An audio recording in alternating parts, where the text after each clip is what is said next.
자, 우리가 지금부터 배울 내용은 식물의 호흡 가도록 하겠습니다. 저번 시간에는 우리가 광합성에 대해서 공부를 했었죠. 그쵸? 광합성도 했고 증산작용까지도 했어요. 근데 이번 시간에 배울 내용은 호흡이라고 하는 건데 원리만, 아니 그 과정만 놓고 보면은 광합성의 정반대적인 작용이라고 생각을 하시면 되고요. 저번 시간에 열심히 공부하셔서 아시겠지만 여기는 실험 문제가 하루 종일 나올 거예요. 저번 시간에도 우리가 했던 실험은 한 3-4가지가 넘죠? 그쵸? 여기도 마찬가지이지 않을까 생각이 들어요. 우선 호흡의 과정에 대해서 말씀을 드려보자면은 포도당이라고 하는 물질을 가지고 산소와 같이 분해해요. 분해해서 무엇을 생성하냐면은 이산화탄소랑 그 다음 물을 생성하게 되고요. 그 다음은 에너지라고 하는 것을 생성하게 됩니다. 이 과정이 식물의 호흡이야. 근데 얘들아, 여기서 화살표 방향만 조금 바꿔주고 에너지의 위치만 조금 조정해주게 되면 뭐랑 똑같아질 거예요? 광합성이랑 똑같아지죠. 왜냐면 광합성이라고 하는 친구가 이산화탄소랑 물을 가지고 포도당이랑 산소를 만드는 과정이었잖아. 그치? 그러니까 호흡이라고 하는 것은 어찌 보면 광합성의 정반대적인 작용이라고 생각을 하시면 될 것 같아요. 오케이? 그 다음 우리가 광합성을 공부할 때 제일 먼저 했던 것은 뭐였냐면은 언제 일어나고 어디서 일어나는지를 공부했어요. 그래서 우리도 첫 번째로 시기와 장소에 대해서 공부를 한번 해볼 건데 호흡이라고 하는 것은 일어나는 시기가 정해져 있지 않습니다. 무슨 소리냐? 항상 일어납니다. 지금도 살아있는 식물이라면 무조건 모두 호흡을 하고 있어요. 두 번째로 여러분 질문, 저번 시간에 했던 거 복습이야. 광합성은 어디서 일어났지? 3글자? 그렇지, 엽록체에서 일어났지. 식물의 호흡은요, 살아있는 모든 세포에서 호흡을 하게 됩니다. 아시겠죠? 근데 조금 더 디테일하게 설명을 한번 해보자면 살아있는 모든 세포에 존재하는 미, 토, 콘, 드, 리, 아, 이 미토콘드리아라고 하는 곳에서 호흡을 진행하게 된다라고 하는 거 하나 기억을 해두셨으면 좋겠습니다. 두 번째로 우리가 호흡을 할 때 필요한 물질들, 필요 물질 한번 이야기를 해볼게요.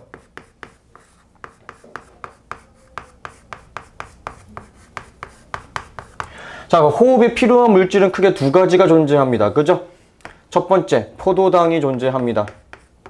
여러분, 식물 같은 경우는 이 호흡에 필요한 포도당을 어떻게 충족할 수 있을까요? 바꿔서? 저장했던 것을 다시 사용하는 거겠죠. 즉, 그래서 포도당이라고 하는 것은 식물은 광합성을 통해 만들어낸다 생각하시게 되면 되겠습니다. 오케이? 두 번째가 중요하겠죠. 산소예요. 여러분, 산소라고 하는 기체도 식물이 직접 만들 수 있습니다. 그래요, 안 그래요?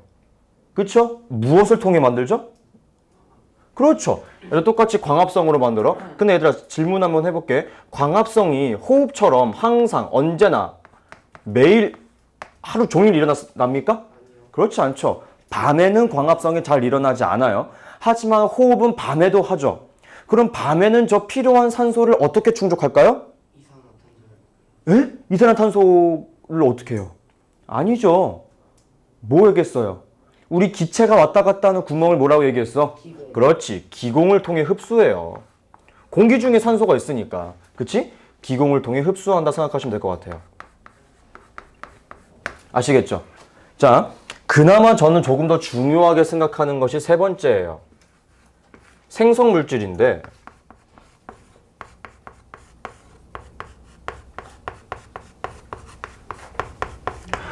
호흡을 통해 만들어진 물질은 크게 3가지가 존재합니다. 첫 번째, 이산화탄소가 있죠. 여러분, 이렇게 생성된 이산화탄소가 또 바로 쓰이기도 해요. 어디에 쓰이죠? 그렇지! 이산화탄소는 낮에, 즉 광합성이 활발하게 일어나는 시기인 낮에는 광합성에 사용되기도 해요. 광합성이 사용됩니다. 근데 여러분, 방금 제가 위에서 말씀드렸다시피 밤에는 광합성을 해요, 안 해요? 안 해죠. 그러면 밤에도 호흡은 하잖아요. 그치? 그럼 그렇게 만들어진 이산화탄소 어떻게 할까? 갖다 버려요. 그렇지. 어디를 통해서? 어떻게 한다고? 그렇지. 기공을 통해 배출, 방출한다. 정말 중요합니다. 그 다음 별건 아닌데 이거는 조금 중요할 것 같아요. 얘는 별표 하나 칠게요. 물. 내가 별표 치라고 하는 게 그렇게 많지 않은데 얘는 별표 하나 칩시다. 여러분 우리 물이라고 하는 친구도 어디에 쓰여요? 광합성에 쓰이죠. 근데 얘들아 우리 천천히 저번 시간에 했던 내용을 복습하면서 생각을 한번 해봐. 광합성에 필요한 물은 어디를 통하여 흡수했나요? 우리가 보통 어디요? 뿌리를 통해 흡수한 거죠. 근데 여러분 지금 이 호흡이 일어나는 장소가 뿌리라 그랬어요? 모든 세포라 그랬어요? 모든 세포라 그랬죠. 그럼 뿌리를 통해 들어온 물이 맞다고 봐야 돼? 아니라고 봐야 돼? 아니라고 봐야 돼. 따라서 호흡을 통해 만들어진 물은 광합성에 쓰일 수 있을까 없을까? 없어요. 그게 너무나도 중요합니다. 이게 시험 문제에 자주 나오는 내용은 아닌데 여러분들이 가끔 틀려요. 오케이? 즉 호흡을 통해 만들어낸 물은 광합성에 사용되지 않는다라고 하는 거 하나 생각해 두셨으면 좋겠고요. 주로 얘는 그래서 어떻게 되냐면은 그냥 배출된다고 합니다. 뭐 어떻게 배출되는지까지는 중요하지 않지만 그냥 어떻게든 배출된다라고 하는 것까지 생각하시면 될 것 같아요. 됐죠? 좋아요. 세 번째로 만들어지는 물질이라고 보긴 좀 애매하지만 에너지가 있죠. 에너지가 이제 E, 첫 번째 알파벳인 E를 이야기하는 겁니다. 자, 얘도 조금 중요한데 사실 시험 문제는 얘가 더 많이 나와요. 그러니까 시험 문제 자주 나오니까 얘는 노란색으로 별표 칠게요. 자, 이 에너지는요 주로 식물이 커가는 과정이라고 하는 생장. 여러분 생장과 성장이 조금 다릅니다. 뭐가 다르냐면요. 여러분 사람 같은 경우는 커질 때 키만 싹 크고 그 다음 옆으로 넓어지고 막 이러나요? 그렇지 않죠. 전체적으로 이렇게 커지죠. 근데 식물은 딱 커지는 장소가 정해져 있지. 생장점이라고 하는 곳에서만 식물은 커지죠. 그렇죠. 그렇기 때문에 성장이라고 하는 단어랑 똑같은 의미지만 생장이라고 표현을 한다라고 하는 거 요거 하나 있고 두 번째로는 재생. 다친 곳을 복구하는 재생의 과정이 있기도 하고요. 그 다음 이 에너지가 가장 많이 쓰이는 곳은 사실은 싹 틀 때 있죠. 싹이 틀 때 이 에너지를 가장 많이 사용하곤 합니다. 됐나요? 자, 그 다음이 중요한데 보통 이 에너지는 어떤 형태로 방출이 되느냐? 바로 열 에너지의 형태로 방출이 된다라고 하는 사실 하나 머릿속에 넣어 줍시다. 됐나요? 네, 이렇게 되면 첫 번째 기본적인 내용은 모두 마무리됐다라고 볼 수 있을 것 같고 내가 말했지. 여기서 뭐가 제일 많이 나온다? 실험 문제가 굉장히 많이 나온다라고 말씀을 드렸었어요. 그래서 우리는 이 식물의 호흡과 관련된 실험을 하나 진행을 합시다. 나는 이 실험 설명할 때마다 너무 행복해. 너네들이 고통에 빠지거든요. 자, 그 이유를 말씀드릴게요. 여러분들은 초등학교 때부터 공부한 적이 있기도 하고요. 중학교 때도 살짝 언급을 한 적은 있는데 너네 석회수 아니? 네. 이 석회수는 어떤 특징을 가지고 있죠? 뿌예요. 그냥 뿌예요? 이산화탄소. 그렇지. 이산화탄소를 만나는 순간 뿌옇게 변하죠. 그렇지. 애매해. 그럴 수 있어. 그치? 얘들아, 난 네가 가르칠 때마다 너무 행복해. 너네들이 고통에 빠지거든. 왜냐? 여러분 이 뿌옇게 흐려지는 게 이유가 있어요. 식물이 호흡하면서 이산화탄소를 방출해요. 그건 이제 이 실험의 결론인데 봐봐. 이게 왜 흐려지는 이유가 뭐냐면은 CO3예요. 이거 어디서 많이 보지 않았어? 앙금. 그렇지. 이거 앙금이야. 이거 앙금이야. 너네 중간고사 때 많이 힘들었지? 이거 앙금 때문에. 그지? 저거 앙금이에요. 물론. 아니 쌤 이거 중간고사에 나왔으니까 이거 또 안 나오겠죠. 맞아요. 그렇게 생각할 수도 있어요. 하지만 반대로 이렇게 얘기할 수도 있죠. 배웠잖아. 배운 내용을 꼭 내지 말아야 한다는 법이 있나요? 없죠. 여러분 제가 가르치고 있는 또 다른 고등학교는요. 시험 범위가 누적이에요. 누적의 의미가 뭘까요? 점점 쌓여. 네. 그러니까 마지막 2학기 기말고사에는 책 한 권이 시험 범위입니다. 네, 점점 쌓일 거니까. 와. 네. 그러니까 또 나올 수 있을 가능성은 있겠죠. 그러니까 요거 한번 기억을 해놓자라는 거고요. 첫 번째, 우리는 이 실험을 어떻게 진행할 거냐면은 실험관을 총 2개를 준비를 해요. 하나는 아무것도 넣어주지 않을 것이고 하나의 실험관에는 먹는 걸로 장난치면 안 되는데, 그지? 시금치를 넣어줍니다. 괜찮아요. 저 시금치 싫어해요. 난 시금치 좋아해. 난 시금치 뭐 썩 나쁘진 않은 것 같긴 한데 시계스 나오면 저도 넣어야 돼. 급식은 안 돼요. 미안. 급식에 나오는 시금치는 안 돼요. 내가 막 이거 영상 찍고 있는데 제가 다녔던 학교들은 다 급식이 좀 별로였거든요. 좀 아쉬웠어요. 그냥 고등학교는 나쁘지 않았어. 나 영상 찍는데 우리 고등학교 때 급식에 꺼내가지고 우리 고등학교 때 급식 선생님들이 굉장히 현명했던 게, 너네 남중이니까 너네도 제육볶음 같은 거 나오면 그냥 반찬 칸에다가 담고 나서 같이 먹어? 아니면은 비벼 먹지 보통? 네. 국물 따로 받니? 아니요. 국물 따로, 너네도 국물 따로 이렇게 있어? 없어? 야, 우리 고등학교는 국밥이면 밥 양이 이게 좀 많아가지고 밥을 따로 거기 제육 칸에다가 넣어서 먹어요. 그래? 우리는 국을 안 받아 그러면. 무슨 소리냐? 학교 급식 선생님들이 머리를 너무 잘 쓰셨어. 제육볶음 같은 게 나오는 날이면 제육볶음 들어있는 그 급식 통 있죠? 이렇게 큰 스테인리스 통. 그거를 하나 이렇게 놓고요. 그 옆에다가 제육볶음 국물만 따로 준비를 해요. 국물만. 그래서 제육볶음 나온 날이면 남자애들이 국물 안 받아. 국을 안 받고 밥을 이만큼 받고, 제육볶음 고기의 양은 요만 정해져 있잖아. 고기의 양은 요만큼 받고 국물을 이만큼 받아. 국통에다가. 거기다 비벼 말아먹고. 그렇게 해주셨어.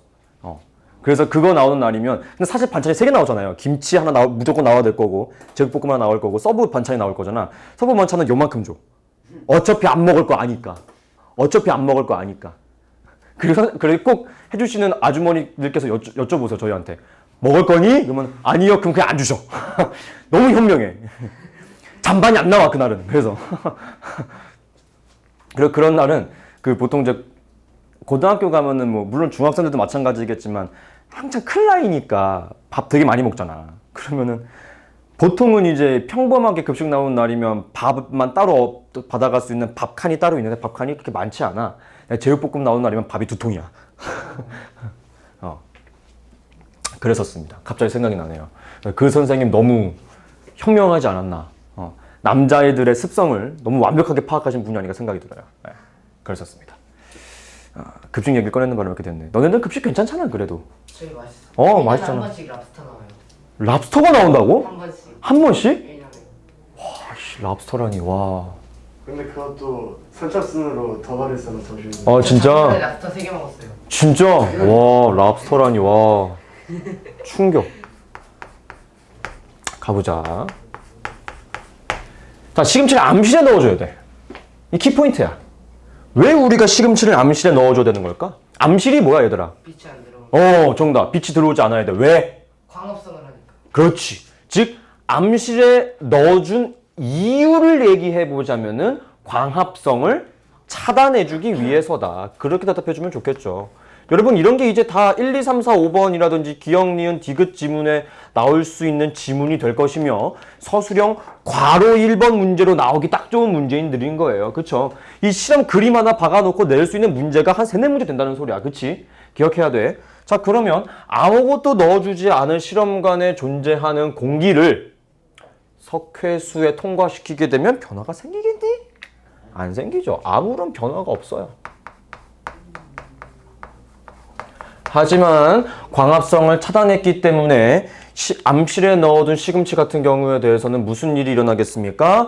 호흡을 할 거예요. 호흡을 통해서 어떤 기체를 방출하겠습니까?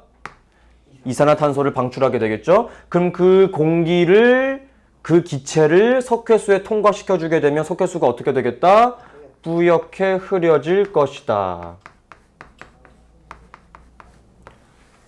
아하, 따라서 우리는 3번째, 결론을 지을 수 있겠죠. 아하, 결론. 식물은 호흡을 통해 무엇을 방출한다? 이상하지 않나요? 그렇지. 이산화탄소 기체를 방출하게 된다라는 소리입니다. 근데 여러분 제가 저번 시간에도 굉장히 격정을 내면서 설명을 드렸었죠. 여러분 지금 우리는 호흡을 통해서 이산화탄소가 생성된다는 것은 알고 있어요. 근데 물이 생성된다는 것도 이미 우리는 공부를 했죠. 그쵸? 근데 방금 했던 이 실험을 가지고는 물이 생성된다는 거 알 수 있나요? 없죠. 그런 것까지 확실하게 알아주셨으면 좋겠습니다. 이해됐나요? 요거 하나 꼭 기억해뒀으면 좋겠고, 그 다음 내가 이거 제일 처음 설명할 때 이야기했어요. 지금 호흡의 과정 자체가 광합성이랑 정반대적인 작용을 보이고 있지? 그래서 우리가 비교를 한번 해볼 거야. 과학에서 제일 좋아하는 문제 스타일 중에 하나죠. 비교하는 거. 세 번째로는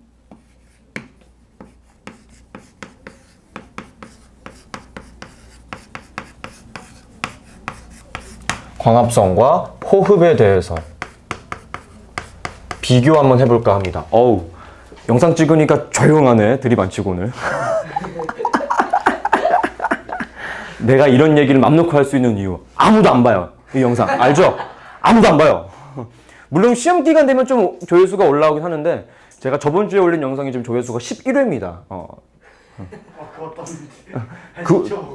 그러니까 그 와중에 한 5회에서 6회는 제 친구들일 거거든요. 전에는 내 대학교 친구들이 이름 좀 언급해줘 막 이러더라고요. 미친 새끼들인가 싶었습니다. 자, 비교 한번 해볼게요. 자, 우선 광합성을 따로 이렇게 쭉 한번 가볼 건데, 기억나는 거 다 쓰면 돼. 다 쓰면 돼. 얘들아, 광합성 어디서 일어난다 그랬어? 그렇지, 염록체에서 일어난다 했었고, 언제 일어난다 그랬어?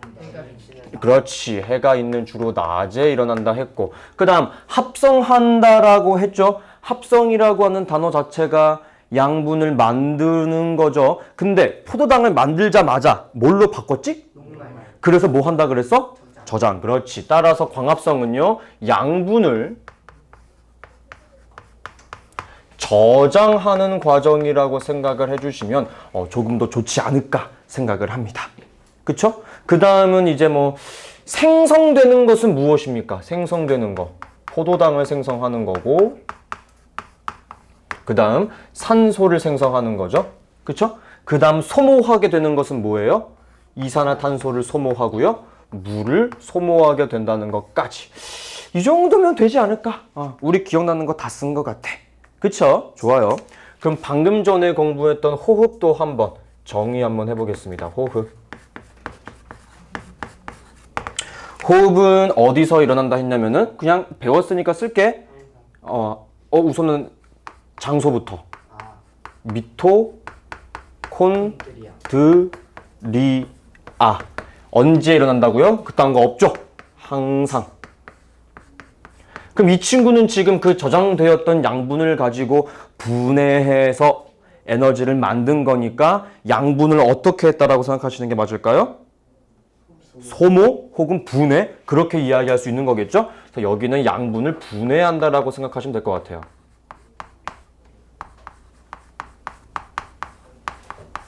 그 다음은, 자, 첫 번째 썼던 게 필요한 물질들이었죠. 생성된 물질들이었죠. 미안합니다. 그러면은 호흡도 생성된 물질 한번 써보도록 할게요. 얘는 반대로 쓰면 되겠네. 이산화탄소, 그 다음 물. 물론 여기다가 이제 뭐 에너지도 쓸 수 있긴 하겠지만, 통일성을 위해서 이것만 쓸게요. 그 다음 이제 필요한 물질이 포도당이랑, 그 다음 산소가 될 것이다. 요 정도. 됐나요? 요거까지 기억해 주시면 좋겠고, 자, 이게 이제 시험 문제에 굉장히 자주 나와요. 이거 한번 봐주세요. 기체 출입이라고 하는 내용인데요. 이것도 어찌 보면 실험이라고도 볼 수 있어. 근데 약간 좀 느낌이 다르거든. 제일 많이 틀립니다. 근데 한번 머릿속에 넣어두시면 안 틀릴 거야. 네 번째, 식물의 기체 교환이라고 하는 거예요.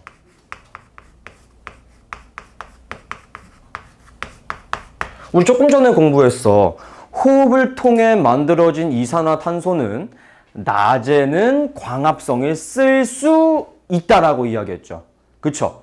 그런 것처럼 낮과 밤에 일어나는 일이 조금씩 다를 거란 말이지. 그래서 첫 번째, 햇빛이 쨍쨍한 낮으로 한번 가보게 되면 광합성이 일어나는 양이 많을까? 호흡하는 양이 많을까? 네, 자연스럽게 광합성 양이 훨씬 더 많아지겠죠. 그렇죠? 그러면 여러분 생각을 한번 해봅시다. 낮에는 광합성 양을 더 많이 한다는 것은 방출하는 기체는 산소가 많다는 걸까? 이산화탄소가 많다는 걸까? 그렇지. 그러면 흡수하는 기체는 산소가 많을까? 이산화탄소가 많을까? 그렇지. 그래서 낮 같은 경우에는 방출하는 기체는 산소라고 이야기할 수 있겠고 흡수하는 기체는 이산화탄소라고 이야기할 수 있을 거예요. 됐나요? 네. 하지만 햇빛이 존재하지 않는 어두컴컴한 밤으로 한번 가보게 되면 광합성을 할 수 있어요? 없어요? 없어요. 따라서 광합성량이 많아지겠습니까? 호흡량이 많아지겠습니까? 자연스럽게 호흡량이 더 많아지겠죠. 그래서 여러분 자는 곳에 오케이? 자는 곳에 놓아도 되는 키워도 되는 식물이 따로 있고 베란다에서 키워야 되는 식물이 따로 있다라고 해요. 이런 이유 때문에 자는데 산소가 부족해 버리면은 갈 거 아니야. 그지? 자다 이산화탄소. 그래, 그럼 큰일 나, 그지? 그래서 나중에 한번 뭐 그럴 일이 있다면 낮에는 뭐 들여놓고 밤에 내놔야 됐고 하는데 귀찮잖아. 그러니까 그냥 한 곳에 두고 키울 때 그런 게 있다 하더라고요. 선인장을 키우는. 그치, 선인장 그럼 무난하지. 뒤척에다가 선인장이 찔리면 어떡해? 너는 식물을 여기다 놓고 자는지 않잖아. 그지? 자, 그럼 밤에는 당연하게 방출하는 산소는 뭐라는 거야? 방출하는 산소라고 그러지 않았니 내가 지금? 네. 방출하는 기체는 뭐가 되겠어? 이산화탄소. 그치. 흡수하는 기체는 산소가 되겠죠. 그쵸. 이런 것들을 좀 구분해서 기억해 주셨으면 좋겠습니다. 근데 여러분 이건 너무 당연하게 알고 있죠? 안 어렵지? 이건 안 어려워. 당연한 내용이잖아. 근데 제가 중요하게 생각할 것은 세 번째 이거예요. 햇빛이 있기는 있어. 근데 조금밖에 없어. 그래서 저녁 혹은 새벽 같은 경우에요. 이때는 햇빛이 아예 없진 않죠. 있긴 있어요. 자, 이때는 광합성량과 그 다음 호흡량이 네, 맞아요. 거의 비슷합니다. 오케이? 자, 여기서 그래서 많은 학생들이 오해를 해요. 눈으로 보기에는요, 들어오는 산소의 양과 나가는 이산화탄소의 양 혹은 방출하는 산소의 양과 흡수하는 이산화탄소의 양이 거의 똑같기 때문에 기체 교환이 없는 것처럼 보여요. 하지만 실제로는 여기서 굉장히 중요한 사실이 있습니다. 기체가 출입을 한다 안 한다? 하기는 한다. 기체 출입을 하기는 합니다. 하지만 제가 지금 뭐라고 설명드렸어요? 들어오는 양과 출입량이 출입량이 들어오는 양과 나가는 양인 출입량이 비슷해서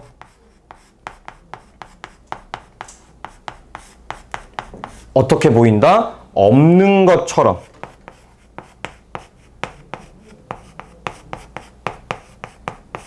이거 꼭 적어 놓으세요. 없는 것처럼 보인다. 그렇게 보이는 것뿐이야. 실제로는 있다 없다? 있다라는 내용이 되겠습니다. 오케이? 좋아요. 마지막 하나 하면 끝이야. 끝이야. 마지막.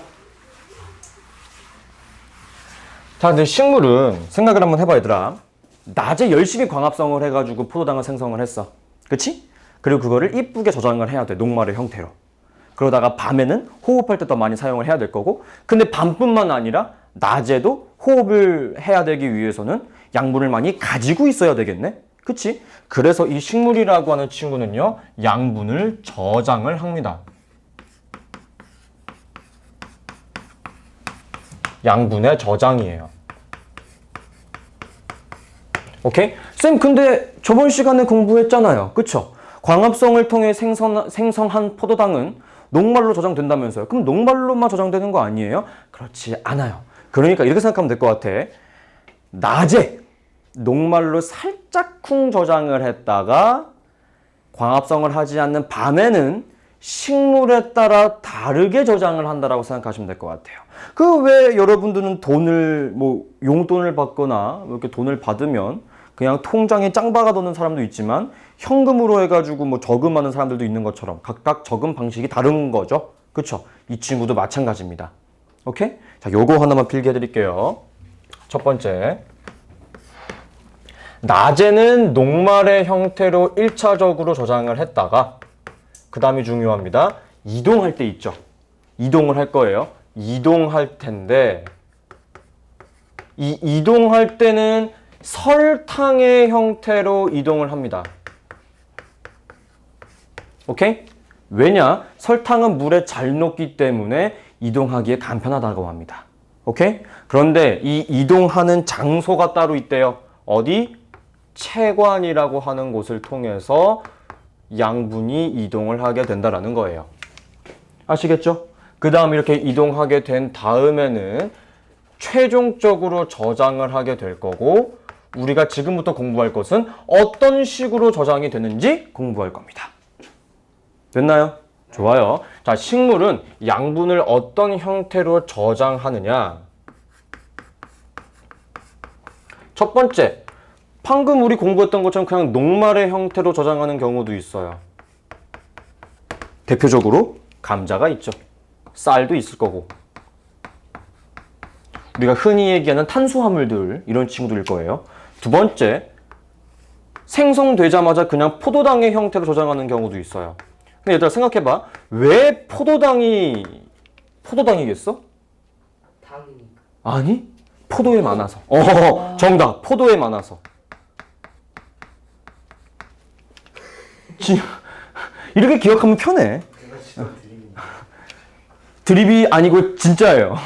그렇죠? 그리고 세 번째, 제가 지금 이동하는 게 설탕이라 그랬죠. 그래서 이 설탕 그대로 저장되는 경우도 있어요. 사탕수수. 맞아요. 정답이에요. 사탕수수요.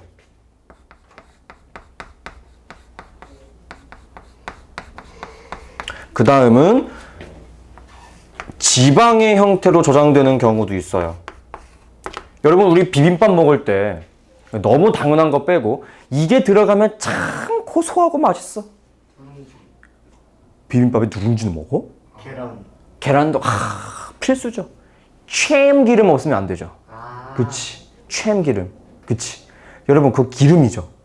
지방이네. 근데 참기름 뭘로 만들어? 참깨. 그치. 깨. 빼먹을 수 없어요. 깨.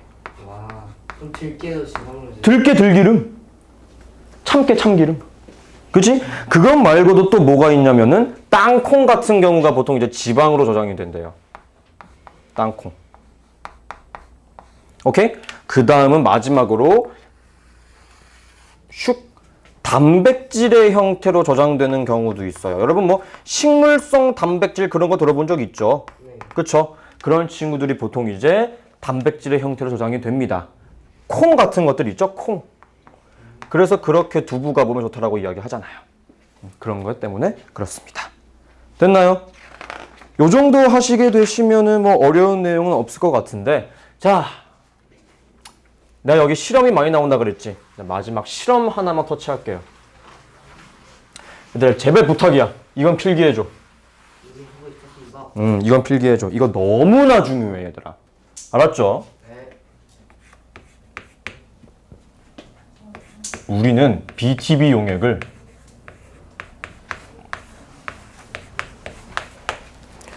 초록색으로 설정할 거야.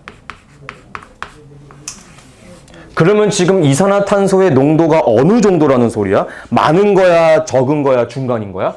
그렇지. 이산화탄소의 농도는 중간이라고 이야기할 수 있겠죠. 이렇게 만들어 놓은 실험관을 총 5개 준비를 합니다. 아시겠죠? 5개 준비를 해요.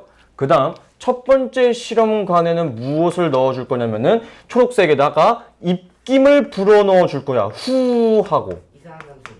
그 다음 중요합니다. 두 번째 실험관에는 여러분 그냥 이건 실험이니까 실제로 하는 거 아니니까 오케이? 금붕어를 넣어줄 거예요. 불쌍해. 금붕어를 넣어줄 거고, 세 번째로는 그냥 검정말을 넣어줄 거고, 빠지시는. 그리고 네 번째는 검정말을 넣어주긴 넣어줄 건데, 호일. 그렇지. 호일을 씌워줄 거야, 포일. 아, 호일. 나도 몰랐어. 다섯 번째. 아무것도 넣어주지 말까? 뭐 할까? 뭐 할 게 있나? 아, 이거 좋다. 싹 튼 콩. 이제 막 싹이 튼 콩 있죠? 이렇게 넣어줄 겁니다. 자, 그러면 이 다섯 가지의 실험관에서 무슨 일이 일어나는지 생각을 한번 해볼게요. 첫 번째, 입김을 불어 넣어주게 되면은 우리 날숨에 뭐가 제일 많냐면은 이산화탄소가 많단 말이야. 그치? 그러면 첫 번째 실험관에는 BTB 용액의 색깔이 어떻게 되겠습니까? 노란색. 파란색? 파란색 제일 적은 건데? 아, 그렇지. 노란색이 되겠죠. 그쵸? 그 다음 금붕어를 넣어주게 되면 금붕어도 살아있는 생물이기 때문에 무엇을 할까요? 호흡. 호흡하겠죠? 그럼 어떤 기체가 생성될까요? 이산화탄소.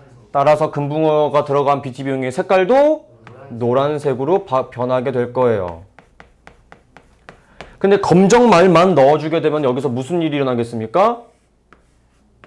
광합성. 광합성하겠죠. 광합성에서는 이산탄소 어떻게 해요? 사용하죠. 따라서 BTB 용액의 색깔은 파란색. 파란색이 될 거예요. 근데 이 실험을 진행하는 때가 저녁이라고 한다면은 그쵸? 그러면 또 달라질 수는 있겠죠. 그래서 보통 이제 검정말을 넣어줄 때 뭐 햇빛이 잘 드는 곳 뭐 이렇게 전제 조건을 주겠지. 나는 지금 사실 깜빡했어. 쏘리. 자, 그럼 포일을 씌워주게 되면은 햇빛이 들어와 안 들어와? 안 들어와. 그럼 뭐만 해? 호흡만 해. 그럼 이산화탄소 어떻게 한다는 소리야? 방출한다는 소리야. 노란색으로 바뀌겠죠. 자, 여러분 싹튼콩은 잘 모르겠죠? 그쵸? 왜냐면 검정말도 햇빛이 잘 드는 곳에 넣어줬고 싹튼콩도 똑같이 햇빛이 잘 드는 곳에 넣어줬을 거 아니야. 그럼 얘도 뭔가 파란색 될 것 같죠? 근데 싹튼콩은요 광합성량보다 호흡량이 더 많아요. 왜냐면 그 호흡하는 양이 아직 그 몸이 작으니까. 맞아요. 정확했어요.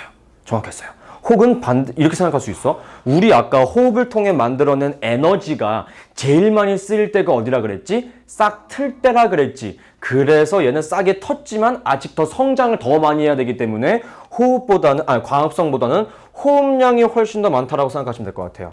오케이? 이제 막 싹이 튼 친구는 호흡량이 훨씬 더 많아요. 따라서 BTB 용액의 색깔은 무슨 색깔 될 것이다? 노란색이 될 것이다. 페이크. 이거 조금 중요합니다. 됐나요? 요 정도까지 하고 나면 4단원 모두 끝나겠습니다. 오케이? 문제 한번 풀어볼게요.